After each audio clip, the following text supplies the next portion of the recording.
महाराज की, धर्मवीर छत्रपती शिवाजी महाराज की, भारत रत्न डॉक्टर बाबासाहेब आंबेडकरांचा, भारत रत्न डॉक्टर बाबासाहेब आंबेडकरांचा। आज महामानव डॉक्टर बाबासाहेब आंबेडकर यांच्या पूर्णाकृती पुतळ्याचं अनावरण या ठिकाणी झालंय। यासाठी भीमसैनिक, शिवसैनिक, सर्व बाबासाहेबांचे अनुयायी यांचं मनापासून स्वागत करतो, मनापासून आपल्याला शुभेच्छा देतो। आज या प्रसंगी उपस्थित पालकमंत्री आणि ग्रामविकास मंत्री आमचे सहकारी जयकुमार गोरेजी, साताऱ्याचे पालकमंत्री शंभूराज देसाई या ठिकाणी उपस्थित, ज्यांच्या प्रयत्नातून हे स्मारक आणि भव्य दिव्य असा बाबासाहेबांचा पुतळा उभा झाला, ते आपले शहाजी बापू पाटील,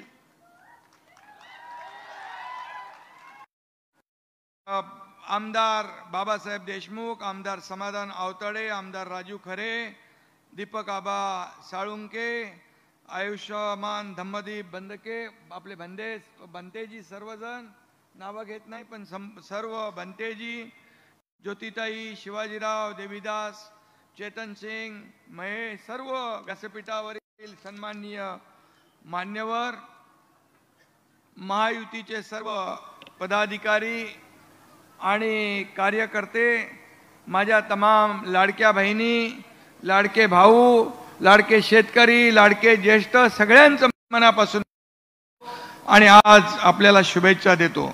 खरं म्हणजे बाबा पुतळ्याचं अनावरण झालं, स्मारकाचं अनावरण झालं, त्यापूर्वी मी आणखी एका सर्वसामान्य लोकांना जीवदान देणाऱ्या महाआरोग्य शिबिराला देखील भेट देऊन आलो। मला वाटतं बापू आपल्या या सांगोल्यामध्ये महाआरोग्य शिबिर पहिल्यांदा झालं आणि त्या ठिकाणी जे कोणी रुग्ण येतील त्यांना पुढची जी काही ट्रीटमेंट, उपचार पाहिजे ते देखील विनामूल्य मंगेश चिवटे आणि त्यांची टीम मुंबई सारख्या मोठ्या हॉस्पिटलमध्ये करण्याचं देखील एकाने नियोजन केलंय। त्याबद्दल मी या आरोग्य विभागाच्या टीमचं पण मनापासून अभिनंदन करतो। खरं म्हणजे बापू, खरं म्हणजे तुमच्यावर लोकांचं प्रेम बघून एकदम ओके वाटतंय।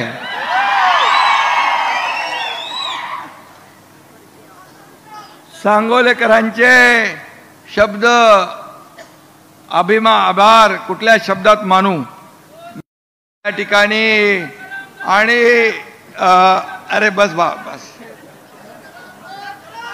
आणि म्हणून गेले काही दिवस मी आभार यात्रेच्या निमित्ताने सगळीकडे फिरतोय। इथं पण मी बापूंना ज्यांनी मतदान केलं त्या सर्व मतदारांचं देखील अभिनंदन करतो आणि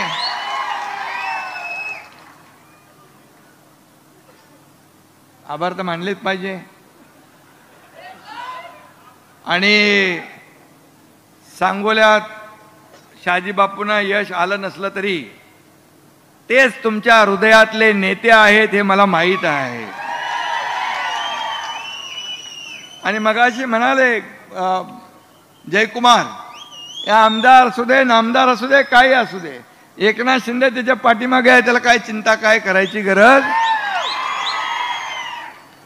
कार्यकर्ता काम करणारा असतो, त्याला हार जितीची पर्वा नसते। आपले आमदार बाबासाहेब इथं बसले, त्यांनी मला काही कामं सांगितली, मी त्यांना सांगितलं बिलकुल चिंता करू नका। एकनाथ शिंदे असं आहे की गेल्या अडीच वर्षामध्ये कुठल्या पक्षाचा आमदार आला कधी मी बघितलं नाही, त्याचं काम कसं होईल हेच मी पाहिलं आणि तो आनंदात आपल्या मतदारसंघात जाईल आणि विकास प्रकल्प राबवेल हे मी पाहिलं। आणि म्हणून बापू, तुमच्या मतदारसंघात किती पैसे आले? 5,500 कोटी रुपये आले। हे लक्षात ठेवा, आतापर्यंतच्या इतिहासात कधीच आले नव्हते। आणि जयकुमार गोरे यांनी सांगितलंय इकडं गणपतराव देशमुख आणि शाजी बापू असेच दोघं असतात, अलटून पलटून असतात.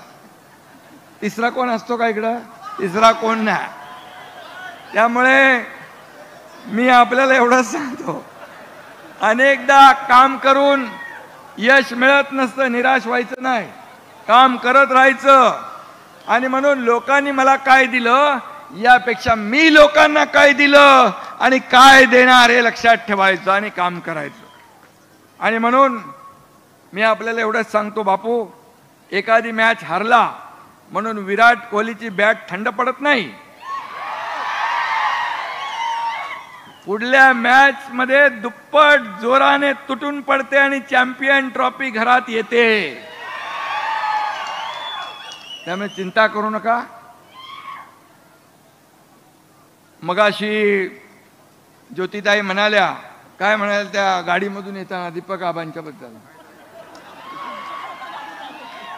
एका गाडीत होते.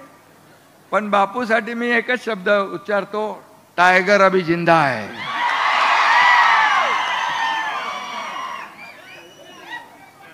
अरे त्याला काय वाऱ्यावर सोडणार नाही मी.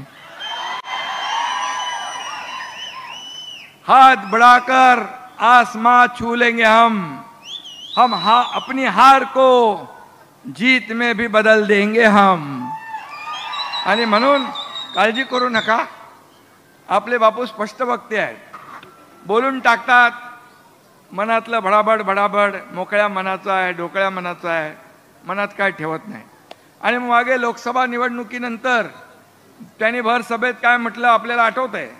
बापू म्हणाले होते, ज्यांनी पाणी अडवण्याचं काम केलं त्यांना तुम्ही लोकसभेत पाठवलं, मला पाणी दिलं त्यांना तुम्ही घरी बसवलं. बरोबर ना? मोकळ्या मनाने बोलणारा माणूस आहे.